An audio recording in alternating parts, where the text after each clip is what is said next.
Well, thank you very much, and we're here to talk about a very important subject, education, but also opening our schools. And we have some of our great teachers and parents and a very representative group, and we also have some extraordinary experts with us. I'd like to maybe start off by asking our Vice President to say a few words, and then if you would, Betsy and Kellyanne, and we'll go around and talk to some of the parents and teachers. And thank you all for being here very much. Appreciate it. Please. Well, thank you, Mr. President. I want to thank all of the educators and leaders who are here and a part of a conversation. President Trump made it clear from the time that we made our way through the difficult days of 45 days to slow the spread. The President said we want to work with states to open up America again. But to open up America, we've got to open up America's schools. And at the President's direction, we've literally provided billions of dollars already to states to begin to open schools. And Secretary DeVos and I, as you know, Mr. President, have traveled around the country to places like North Carolina and Indiana and Louisiana, and we are working literally day in and day out with governors and state education leaders to find a way that we can safely reopen our schools. Our commitment is to make sure that our states and our schools have the best guidance. We'll talk a little bit about that today. CDC actually issued some new guideposts, Mr. President, not long ago, but the first document they issued was the CDC's position that it is best for our kids to be back in school. The CDC's recognized that it's a public health priority to have our kids back to school and in-person learning. But Mr. President, as you've also made clear, we're going to make sure our schools and our states have the resources to be able to safely reopen. And we're calling on Congress to work with us to appropriate another $105 billion. We believe that we can safely reopen our schools. We know that it's best for our kids. We don't want them to fall behind academically, but also we don't want our kids to miss out on the counseling that they receive, special needs services, as well as all the nutrition programs that are available just at our schools. And finally, Mr. President, I know that you've recognized from early on that getting our kids back to school is first a priority for them, but also it's important for working families. Only about 20% of single parents are able to telework. And so to open up America again, we've got to open up America's schools. To put America back to work, we've got our kids are back in the classroom. And so, Mr. President, I want to thank you for your leadership. It's great to be here with Secretary of Education, with Kellyanne, and all these remarkable teachers in particular. As you know, I've been married to a school teacher for 35 years. She's preparing to go back to the classroom this fall, and I want to thank all the educators who are here for all the hard work you've done through these difficult days and all the work that you're doing to get our kids back to school. Thank you, Mr. President. Well, Mr. President, thank you so much for your continued bold leadership through this crisis, and particularly with respect to getting kids back to school. It's been a privilege to travel with the Vice President to meet with educators, education leaders, and especially with parents and students to hear about what their needs are as fall quickly approaches.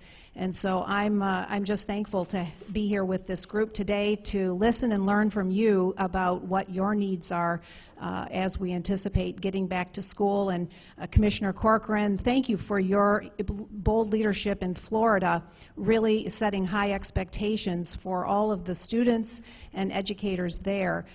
We know that for students and their families, they can't be held captive to other people's fears or agendas.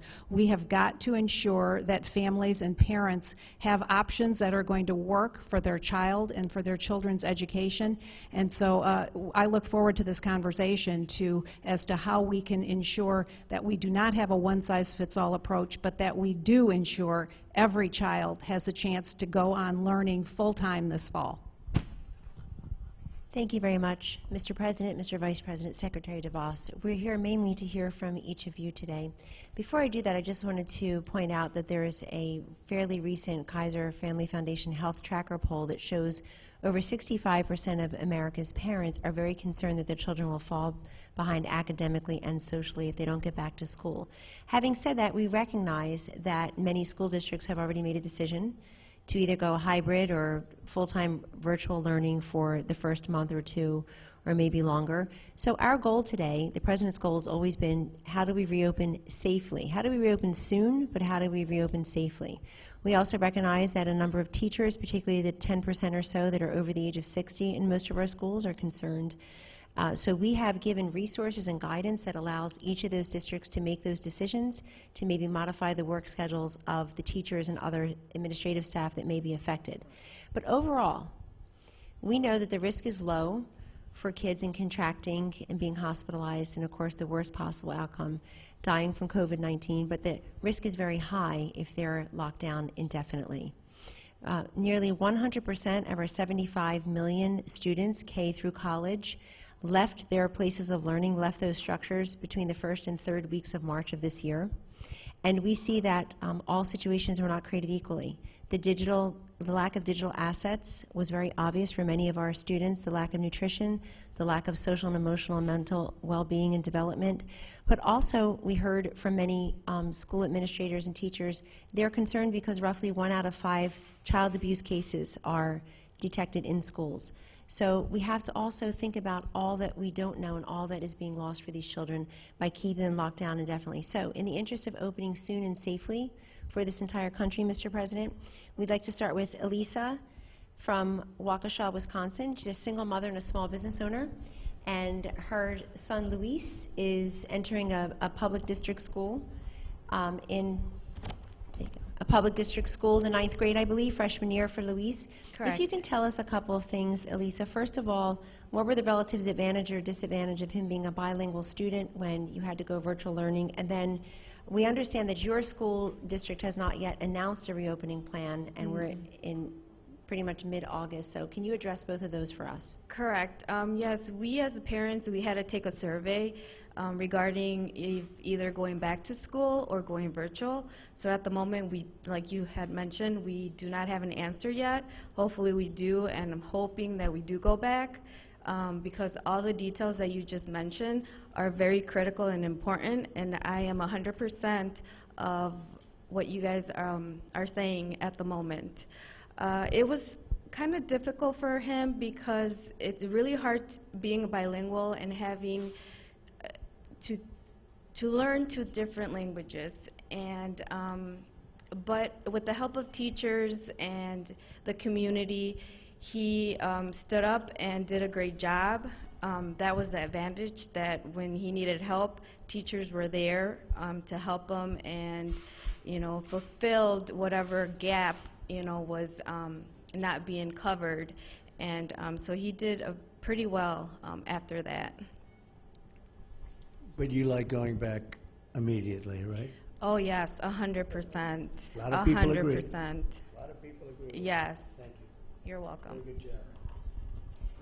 Dr. Paul Peterson is the Director of the Program on Education Policy and Governance at Harvard University and Hoover Institution Senior Fellow. Dr. Peterson, we've heard an awful lot, including from the President and the Vice President, CDC Director, and others, about the relative problems that children could face if they are in indefinite lockdown.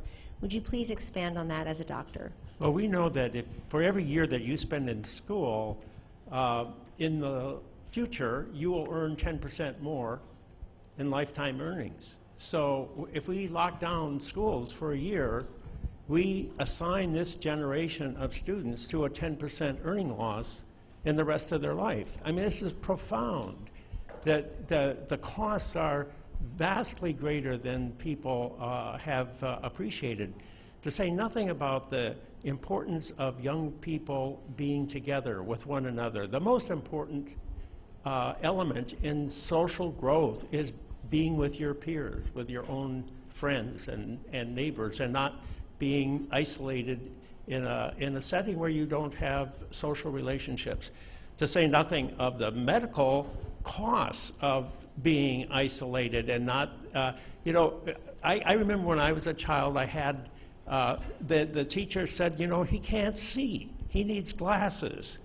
Well, I've got some new eyes now, so I can see. But yeah, you are told in school what the problems are, and then you can get those problems solved. All those things are out the door if you're not in school. So sitting in isolation with a computer, looking at a laptop, is not the same as being out there in the real world? You know, at one time, Mr. President, I thought digital learning was the future, but we have learned through this COVID crisis that we haven't got digital learning to the point where you can really engage young people. They've got to be in that classroom. They have to be with their peers. So if you're a presidential candidate and you're sitting in a basement and you're looking at a computer, that's not a good thing? Sounds like it would be the same. Well, I won't put you on the can't spot. I'm not going to put you comment on the Thank you very much. A lot of truth to that. Hypothetically speaking, yes. I don't know a single parent who thinks their kid needs more screen time, to your point, Dr. Peterson. Lynn Gronseth from Arkansas. You've been a special education teacher. I think you're entering your 19th year, but you also are considered higher risk for contracting Yes. the coronavirus since you have asthma. Is that correct? Yes. Tell us how you feel about going back to school or the My students. son's a physician, and I will say radiologist at Stanford, and so every time there were rumors and myths, I just called him and said, what are you hearing there? And he never once, not once, said, please don't go back. He knows how much I love my special education students, how much they need those special resources like your speech, my other colleagues provide. The instruction was extremely difficult for my students. A lot wouldn't come to the Zoom meetings. It's just so different. But what I was going to say is I typed the protocols from Springdale Public Schools, and I'm very comfortable with them. They've gone beyond the call of duty. I gave that to my allergist, emailed it to my son, and both of them gave me, with precautions, the ability to go back. And I want to be there for my students and help them navigate through this and make them comfortable to come back safely. Thank you. Thank you. Thank you. Dr. Melanie McGraw-Piasecki from Charlotte, North Carolina, a neonatologist, but also a mom of 3 who I think has been home with the kids, helping them navigate the online world of learning. Could you tell us, both a mom of 3 who's been home with them, but also through your medical experience, how can we learn to safely and quickly return to school? Sure. My children, I would say, did not have a great experience in the spring, particularly my youngest, who was in 1st grade at the time. I think the online learning for the young ones, it just doesn't work. And my school, it's a private independent school, recognized that. And when they go back next week, they're sending the little ones back every day, which I think is great. The middle and upper school ones will be back in a hybrid way every other day. And they've incorporated some choice too. So if parents are not comfortable, they're able to do a full online experience. But we're definitely going back as much as they'll let us. In terms of being a pediatrician, I just think the science is so clear that the risk of death or hospitalization for children with this virus is so, so low. But we know the risk of missing school are catastrophic. We probably don't even know how high they are yet, and they cover so many different areas. So I feel like, Mr. President, thank you for your leadership on trying to get students back in school safely. So appreciate it. And the concept of every other day seems a little ridiculous, right? If you're going to do it, you do it. If you're not going to do it, the concept of going back, even from a management standpoint from the school, every other day seems very strange. I think the idea is they're going to take half the student body on A days and half the student body on B days. And so they can socially distance in the facility doing it that way. And then if you're at home, you'll be watching it on technology. Okay, but you'd rather see them go back, period, right? I would. You'd rather not see that That's at all. right. That's Okay. right. Great job. Thank you very much. Nilsa Alvarez, hi. It sounds like your children are back in school following a decision that you and other parents in Seymour, Tennessee had to make with respect to whether to keep them at home and learn virtually or go back to school. You chose to go back to school. Why, and how is it going so far? Well, the why is very easy. I'm a Hispanic small business owner, so I need my kids in school to run the business. And I know a lot of families, it's a struggle if you're working your business and being teacher at the same time. It's just not easy. But we've made that decision, and I really want to thank the leadership of Governor Bill Lee, who emphasized to the school districts to offer the options of in-person learning and virtual so that parents would have the freedom to choose which education route would be best for their child.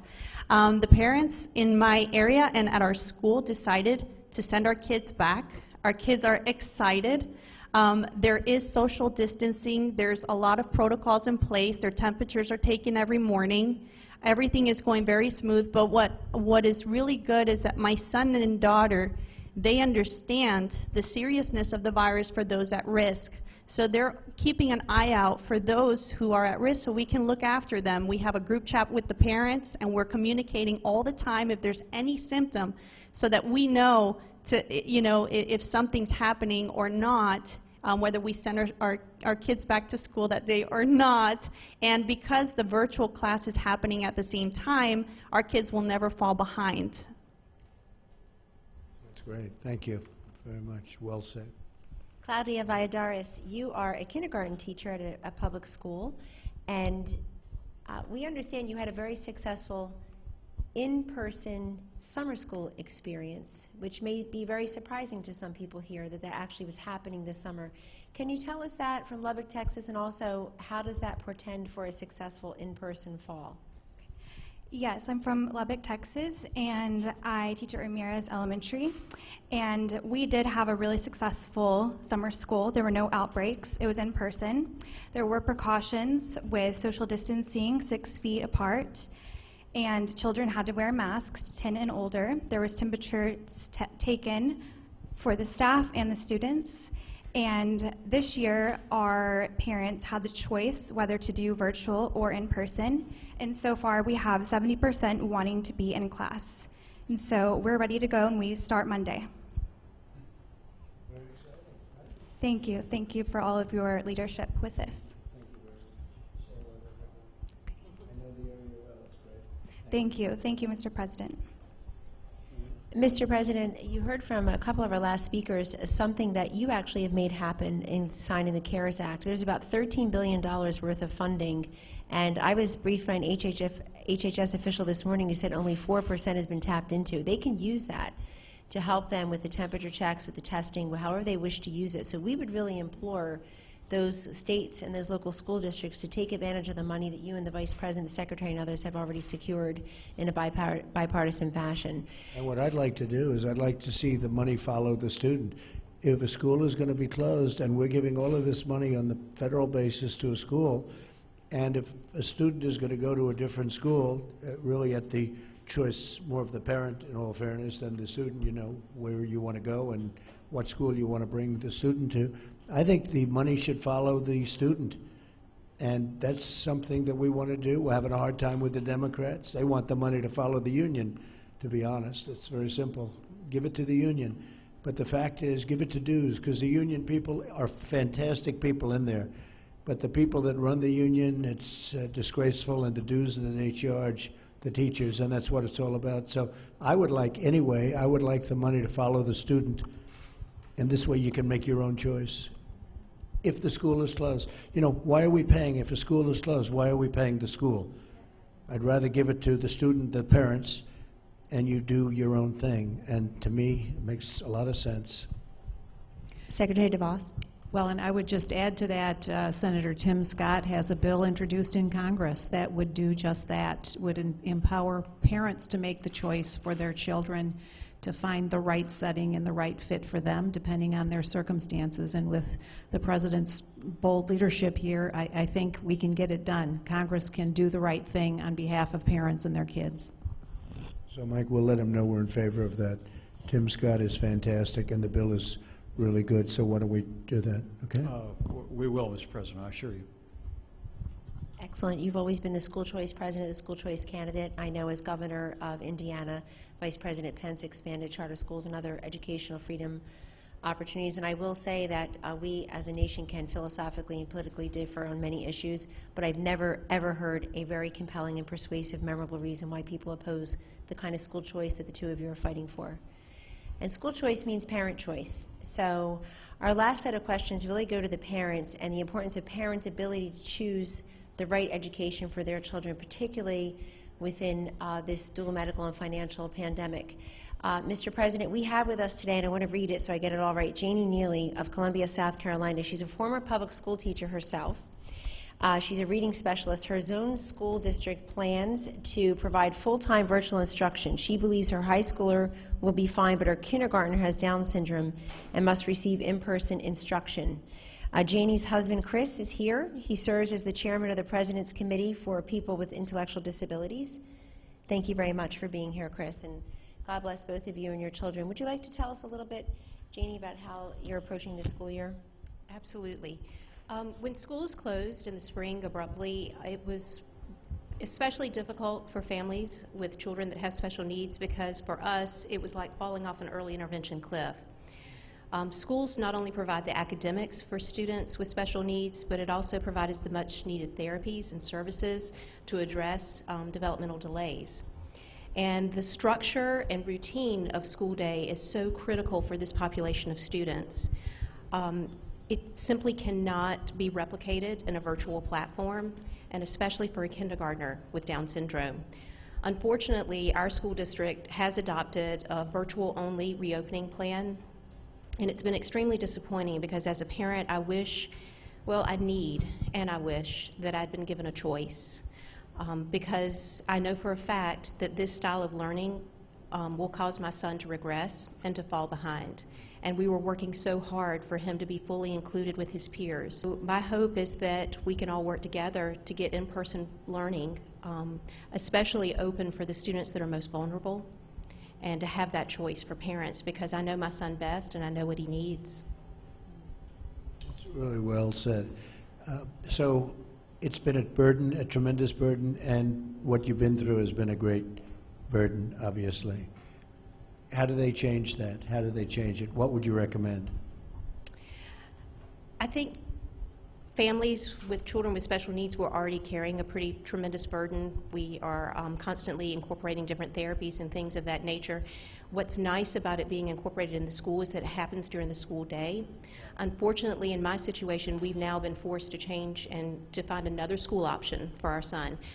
We're fortunate because a lot of families don't have that option, because smaller schools, private schools, parochial schools may not have the staff and the structure to accept children with special needs. So there's not always that option. We're fortunate in that situation, but now my family's taking on the burden of not budgeting and planning for tuition. So having the dollars follow the student is very critical for a family like ours, and now I'm also having to plan all of his therapies on the outside. So we're talking about a kindergartner that's going to school from 8 in the morning till 2:30 in the afternoon, and then he has to have occupational therapy, physical therapy, speech therapy all after school. That's a long day. It's a lot of work. It is. Thank you. Fantastic job. Thank you very much. Thank you. How did she do, Chris? She did excellent. It's not bad. Not too bad. Thank you. You know, I think the conversation in America right now, the children with special needs have really been left out. And so, Mr. President, I want to thank this administration. Mr. Vice President, when you and the Secretary came to Columbia a few weeks ago, you addressed that issue, that people with disabilities are being left out. And so what we have here are people that are on the front lines in education that are saying we can open the schools for everyone. I visited 2 schools this week in South Carolina that have charter schools. Students are in class, teachers are there, they're learning, they're playing with each other. I mean, it's been a great experience. So we can do this in America. We can get America back to school and make our education system great.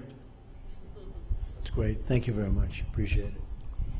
Florida's Commissioner of Education, Mr. Corcoran, you spearheaded an emergency declaration with Governor DeSantis basically to meet the demands of parents for in-person instruction. I'm very struck when I read these parent surveys in many districts. Parents overwhelmingly are saying yes when they are asked, do you feel it is safe for your son or daughter to return to school? And often they're being big-footed by a county health commissioner or a school board. How are you meeting that demand, and how do you know that parents are so in demand in Florida for in-person instruction? What are you hearing? Well, we did exactly as you said. We did an emergency order that basically gave increased flexibility and increased choice to parents, teachers, and the districts. and a certainty in the funding. But if you're not, and what we were saying and what got reported, the same day you said open school, so they said we colluded. I wish I colluded with you. That sounds like a good idea. They like that word. But we opened up, we said you have to open up as an option 5 days a week for school children. And now in Florida, we're in August, our first schools are opening up this week. And throughout August, we'll have all 67 of our districts will open up. We've not approved a single plan, to your point and your point, even in our Phase 1 counties in southeast Florida.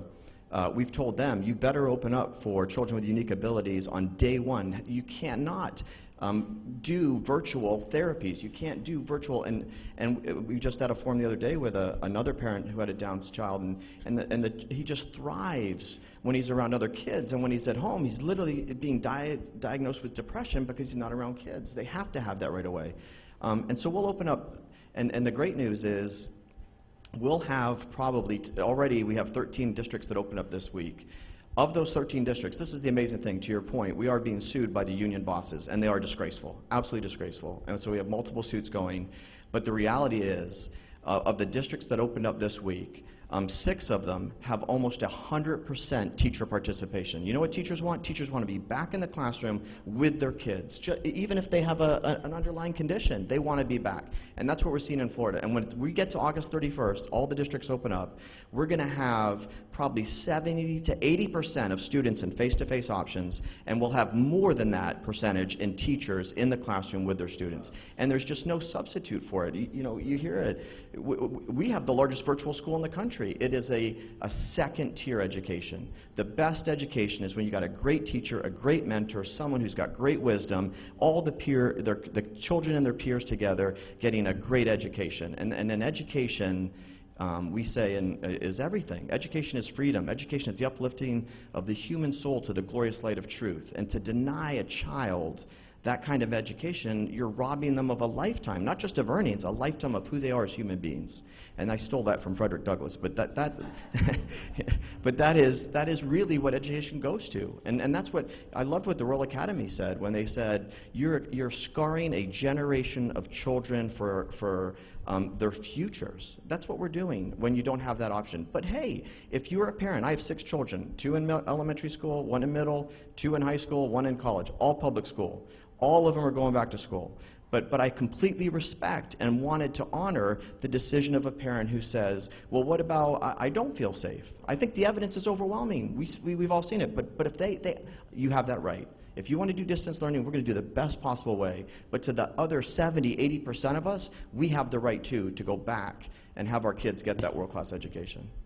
It is interesting because one thing we've learned during this horror show of the China plague is that virtual is not as good as being there. Virtual is just not the same thing. And for a long time we've been hearing how great it would be, how great it would be. Well, we've had the ultimate sample, right?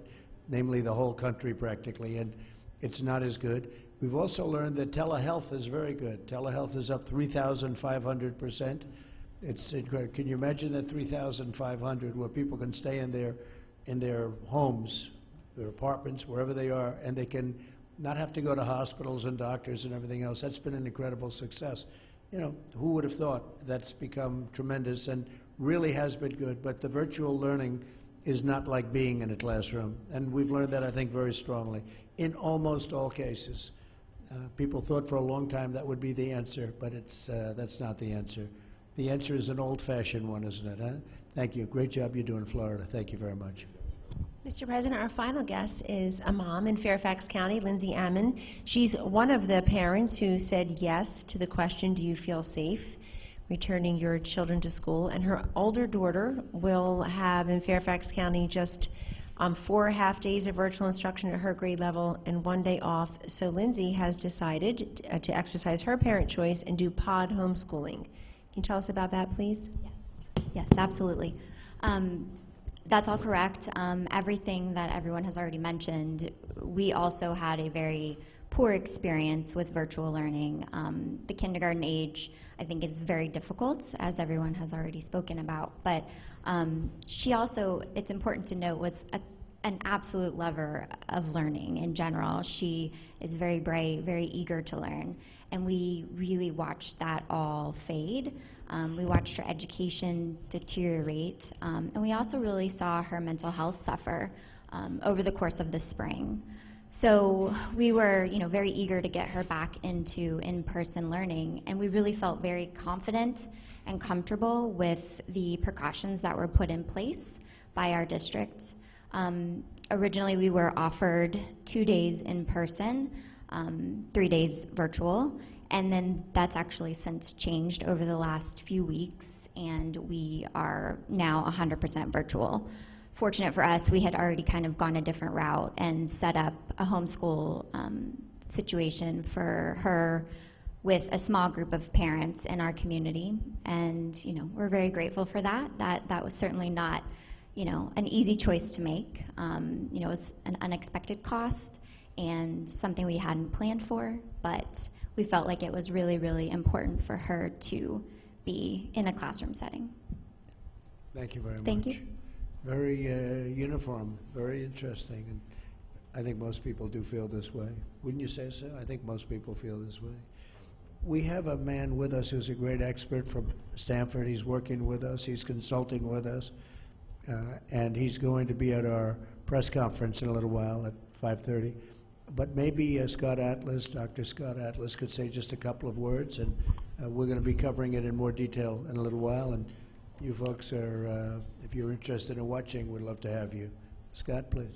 Okay, thank you, Mr. President. It's a great honor to be asked to help out in any way I can, and the event I thought was terrific. I want to thank everyone for participating, and sort of to reiterate the bottom line on this, as the President and Vice President and Secretary DeVos have said, which is we know that the risk of the disease is extremely low for children, even less than that of seasonal flu. We know that the harms of locking out the children from school are enormous. And we also know, as we all would agree, that educating America's children is right at the top of the list for our nation's priorities. So I thank the President and everyone here for acknowledging these truths and to get kids back to school safely. Thank you. Thank you, Scott. It's very good. So we'll have more from Scott in a little while. We're going to meet together, and we've been working with him very closely, all of the task force, all of the White House, and we've made a lot of progress. We've made tremendous progress. You see other countries are now blowing up in terms of the disease. You call it what you want. So many different names for the disease, whether it's China virus and some I won't get into because I just get myself in trouble every time I do, but I'm angry about it, and so is everybody else in this country angry about it. So we will have a press conference in a little while. You'll be seeing the doctor, you'll be seeing a few of the people, and I'll be making a statement, and I think that'll start at about 5:30. I want to thank everybody very much for coming in and being with you. We're on your side, 100%. We're on your side. We'd like to also see football get going. We want to see college football, and I don't know what they're doing with high school football, but I guess it's the same kind of a thought process. So we want to see that happen, and I think some of it will happen. To a large extent, it's going to happen. They want to do it. I'll tell you who wants to do it are the players and the coaches. They want to do it. I spoke with Trevor Lawrence, the great quarterback, and he's very smart. He understood it very well. He said, hey, I'm a lot safer in the field than I am being out there. And he got it. He got it very quickly. Coach O, I spoke with him. He's some coach, that one. He's a great coach, and he feels his players just want to be out there. So we've spoken to a lot of different people, and they want to get out. And our country's opening up. We're opening up very strongly. If you look at retail sales numbers, car sale numbers, used car numbers, and employment numbers. We're hiring over the last 3 months the most people ever hired in the history of our country. So you had a lower base, but nevertheless, we hired a tremendous amount, by far the biggest number of people ever hired during a 3-month period, so for the quarter. So I just want to thank everybody. We'll see you folks in a little while, and thank you very much. Appreciate it.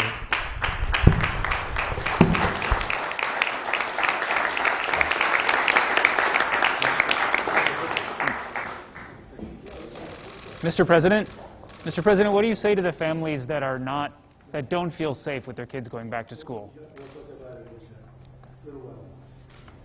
too much respect for these people discussing it, okay?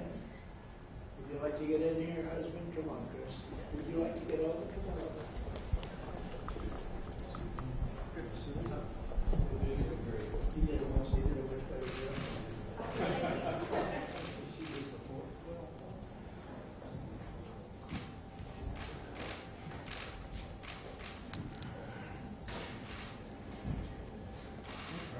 Go ahead. Thank you very much. Thank you very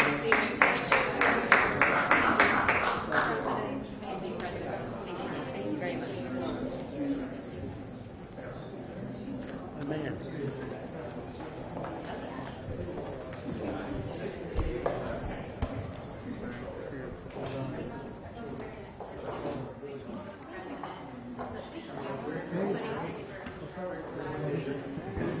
All right, guys, let's get moving.